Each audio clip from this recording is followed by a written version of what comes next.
দার্জিলিং সিরিজের তৃতীয় পর্বের ভিডিওতে আমরা জু সমেত দুপুরে লাঞ্চের পর ঘোরার উপযুক্ত বেশ কিছু ঘোরার জায়গার ভিডিও দেখিয়েছি।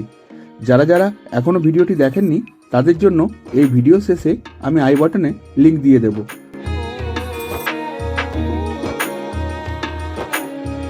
রক গার্ডেন সমেত আরও সুন্দর সুন্দর দার্জিলিংয়ে যে ঘোরার জায়গাগুলোর ভিডিও আমরা প্রথম এবং দ্বিতীয় পর্বে দেখিয়েছি, সেই প্রথম ও দ্বিতীয় পর্বের লিঙ্কও আমরা এই ভিডিও শেষে আই বাটনে দিয়ে দেব। এই ভিডিওতে আমরা দার্জিলিংয়ে পায়ে হেঁটে ঘোরার উপযুক্ত বেশ কিছু ভ্রমণস্থলের ভিডিও নিয়ে এসেছি, আর সেই সম্পর্কিত বিবরণী এই ভিডিওতে আপনাদের সঙ্গে শেয়ার করব। আমরা মূলত এই জায়গাগুলো ঘোরার জন্য বিকেলবেলাটাকেই বেছে নিয়েছিলাম। আপনারা আপনাদের সুবিধা মতো কোনো এক সকাল বা কোনো এক বিকেলে এই জায়গাগুলো ঘুরে নিতে পারেন। আপনারা ভাবছেন আমরা বলছি পায়ে হেঁটে ঘোরার উপযুক্ত, অথচ আমরা নিজেরা গাড়িতে যাচ্ছি কেন? অ্যাকচুয়ালি আমাদের এক টিমমেটের কোমরে প্রচণ্ড ব্যথা হয়েছিল। এই মাত্র 15 থেকে 16 মিনিটের রাইড আর 1 ঘন্টা ওয়েটিংয়ের জন্য আমরা 600 টাকা গুনেছিলাম।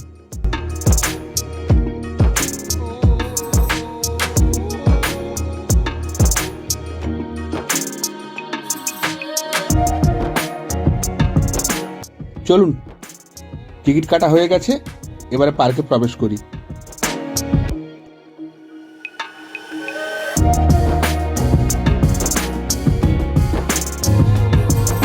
পার্কটি খুব বেশি বড় নয়, কিন্তু বেশ সাজানো গোছানো।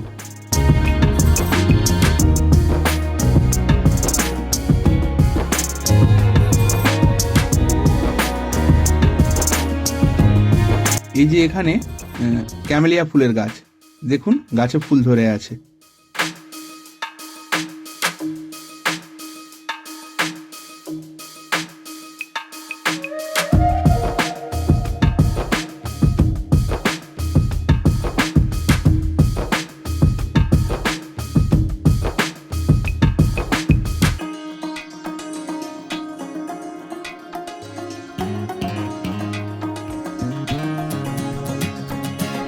এখানে সময় কাটানোর জন্য অনেক সুন্দর সুন্দর বসার জায়গা করা আছে।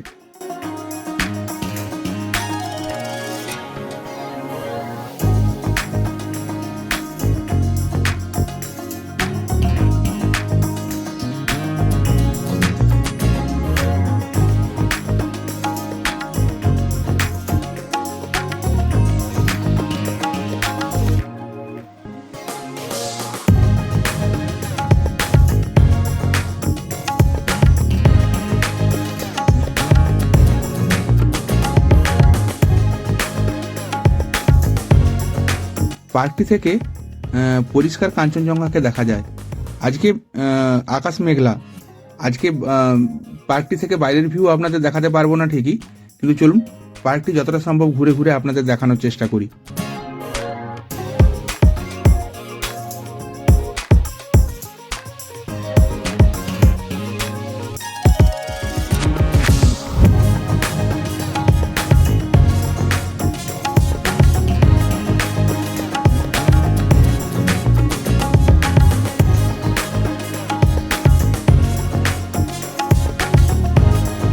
পার্কের এই জায়গাটিতে এসে সবাই বেশ দেখছি রিল বানাচ্ছে, ছবি তুলছে। এটা যেন ফটো সেশনের জায়গা।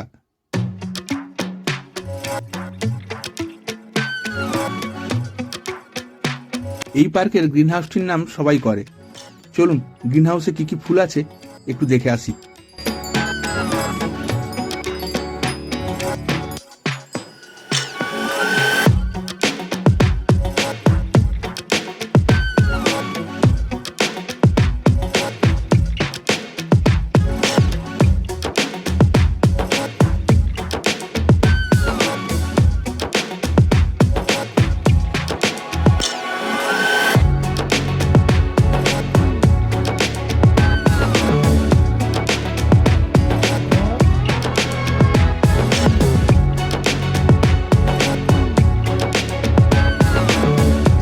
এই গ্রিন হাউসের মধ্যে অনেক প্রজাতির ফুলই আছে, 1-2টো বাদ দিয়ে বাকি সবগুলোর নামও জানি না। তবে আমাকে সব থেকে ভালো লেগেছে এই অর্কিডগুলো।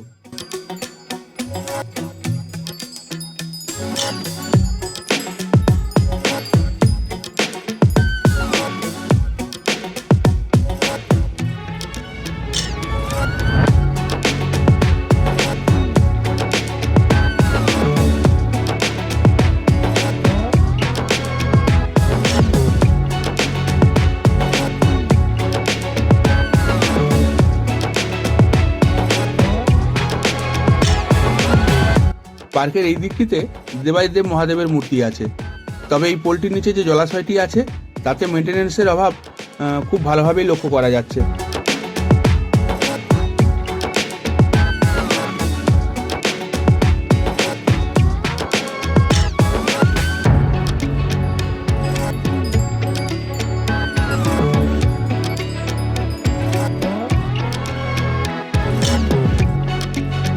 চলুন এবার পার্ক থেকে বেরিয়ে মহাকাল মন্দিরের দিকে আমরা যাই।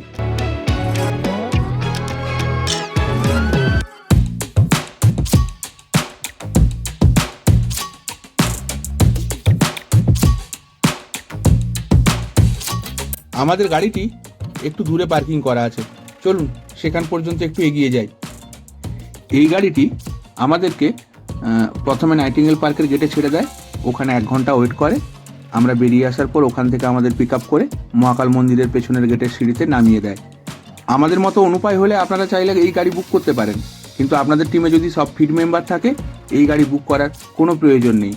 যে রাস্তাটি দিয়ে আপনারা যাতায়াত করবেন সেই রাস্তাটির সৌন্দর্য অতুলনীয়, তাই পায়ে হেঁটে ঘোরার মজাটাই আলাদা।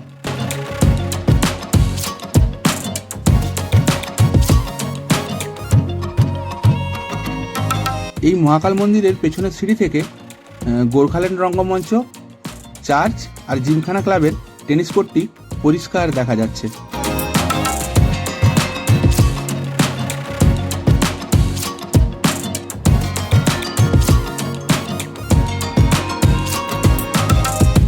এই দুজন মূর্তিমান রাস্তা আগলে আছে, একজন তো শুয়ে পড়লেন আর একজন পায়চারি করে বেড়াচ্ছেন। সিঁড়ি থেকে উঠে ডান দিকেই এখানে লেখা আছে জুতো রাখার ঘর এই দিকে, তো আগে তো জুতো খুলতে হবে, তাই এই দিকে যাওয়াটাই উচিত হবে বলে মনে হচ্ছে। দেখুন কেমন লম্ফঝম্প করে বেড়াচ্ছে, কিন্তু যারা যাতায়াত করছে তাদের সেরকম কোনো বিরক্ত করছে না, বেশ ভদ্র।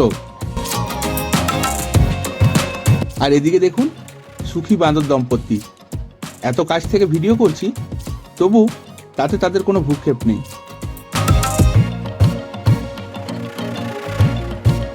জুতো রেখে হাত ধুয়ে আমরা মন্দিরে উঠতে শুরু করলাম। মন্দিরে ওঠার মেন গেটের ডান দিকেই সাই বাবার মূর্তি, আর তারও ডান দিকে বজরংবলীর মন্দির।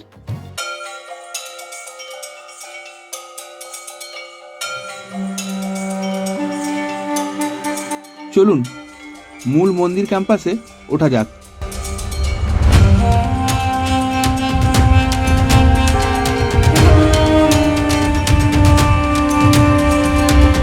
এটি হলো প্রধান মহাকাল মন্দির। চলুন আগে মন্দিরের চারপাশটা ঘুরে আসি, তারপর মন্দিরে প্রবেশ করব।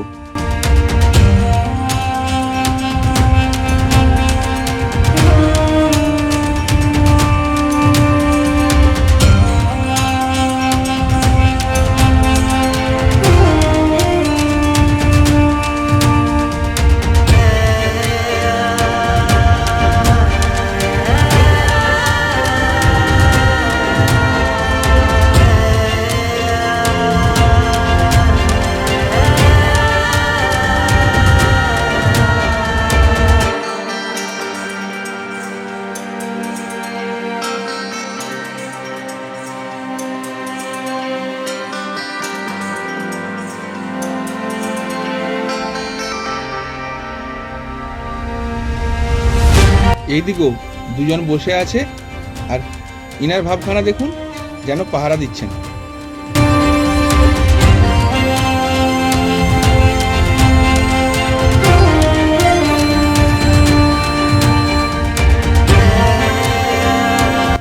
হ্যাঁ, এখানে মাতার মূর্তি আছে।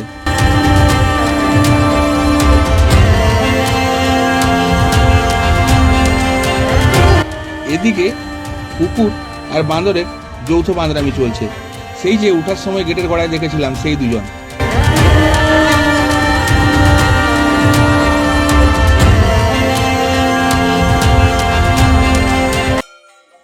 ওদের বাঁদরামি থামার পর গণপতিকে প্রণাম করে মূল মহাকাল মন্দিরে প্রবেশ করলাম। মূল মহাকাল মন্দিরে প্রবেশ করে দেখলাম এখানে পুজো হয় মহাকাল শিলার, আর তার এক পাশে একজন বৌদ্ধ ভিক্ষু বসে আছেন, এক পাশে একজন হিন্দু পূজারী বসে আছেন, আর এখানে একটা মাজারও লক্ষ্য করা যাচ্ছে। সর্বধর্ম সমন্বয়ের এক অদ্ভুত মিশেল এখানে দেখে মনটা বেশ ভালো হয়ে গেল। মূল মহাকাল মন্দির থেকে বেরিয়ে দুই মাতৃ মন্দিরে প্রণাম করে আমরা ফেরার রাস্তা ধরলাম।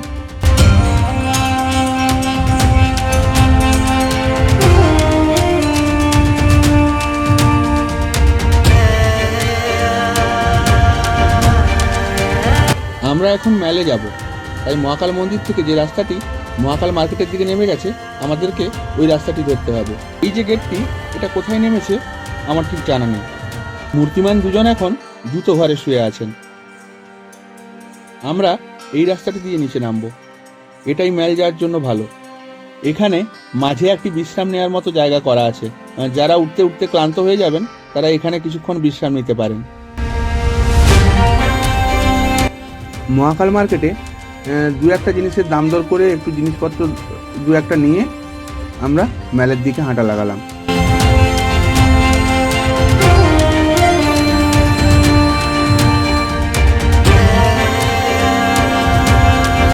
মহাকাল মার্কেটের ঠিক মুখেই সারি সারি ফুচকার দোকান নজরে পড়লো। একটু তো সদ্ব্যবহার করতেই হয়।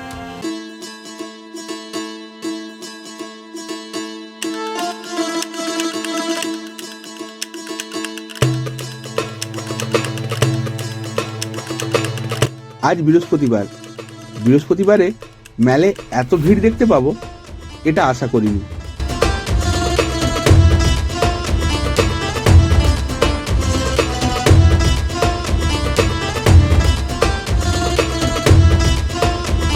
আজ বৃহস্পতিবার হলো মেলের প্রায় সব দোকানেই খোলা।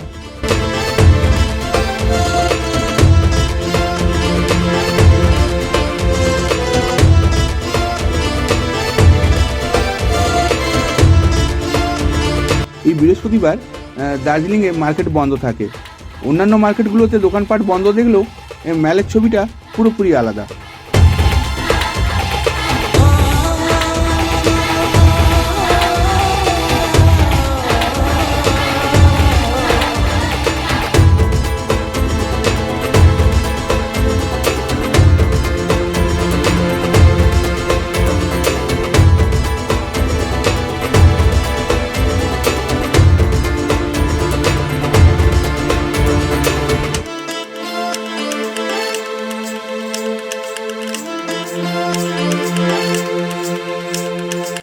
এই টিবেটিয়ান হ্যান্ডিক্রাফটের দোকানগুলো আমার মতো সব ট্যুরিস্টদেরই চুম্বকের মতো আকর্ষণ করে।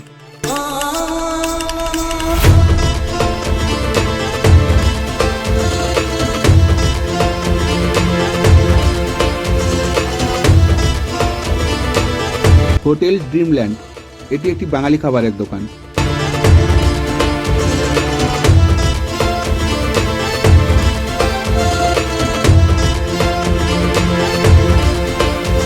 মেল থেকে যত ভেতর দিকে গলির ভেতরে ঢুকছি, ভেতরের দিকে কিছু দোকানপাট বন্ধ আছে। বৃহস্পতিবার বলে বোঝা যাচ্ছে, কিন্তু মেলের সামনাসামনি প্রায় সব দোকানপাটই খোলা।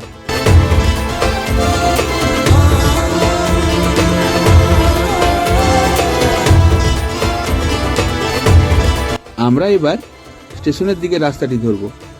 ওই দিকেই আমাদের হোটেল। চলুন কিছুটা দেখিয়ে নিই।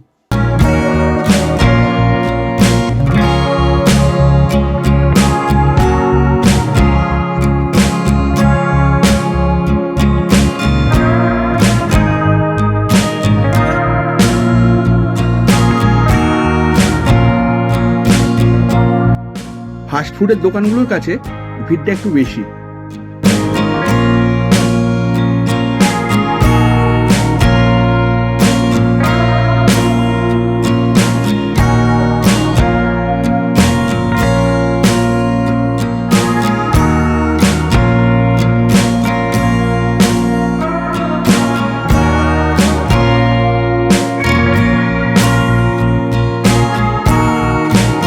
আমাদের এই পর্বে নাইটিঙ্গেল পার্ক, মহাকাল মন্দির এবং রাতের মেলের কিছুটা দৃশ্য আপনাদের সামনে তুলে ধরলাম।